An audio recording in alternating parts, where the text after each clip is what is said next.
Hello everyone, আমি অনুশ্রুতি। আমার ব্লগে তোমাদের সবাইকে স্বাগত। এই ব্লগটা আমি স্টার্ট করছি শুক্রবারে দুপুরবেলা। এখন 12টা 12:30 মতো বাজে। আর আমি, বাপি, মা তিনজন মিলে চললাম এখন আমার বাপের বাড়ি, মানে আবাডাঙ্গা।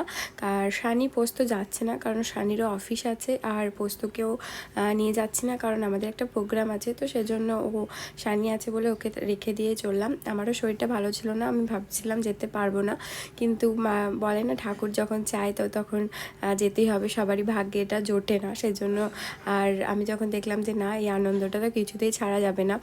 আর এই যে দাদাকে দেখছো, গোষ্ঠ দাদা, মানে এই দাদাটা কিন্তু খুবই সাহায্য করেছে, মানে আমাদের এই অনুষ্ঠান প্রোগ্রামটা হওয়ার পিছনে। মানে মা বাবা তো ছিলই, তার সাথে গ্রামে সবাই, জেঠুমা কাকিমারা যারা আছে, বৌদিরা, সবাই মিলে মানে এই প্রোগ্রামটা হয়, মানে মানে সবাই মিলে করে বলে আর কি। কারণ একজনাতে তো আর হয় না, সবাই মিলে সাহায্য করে।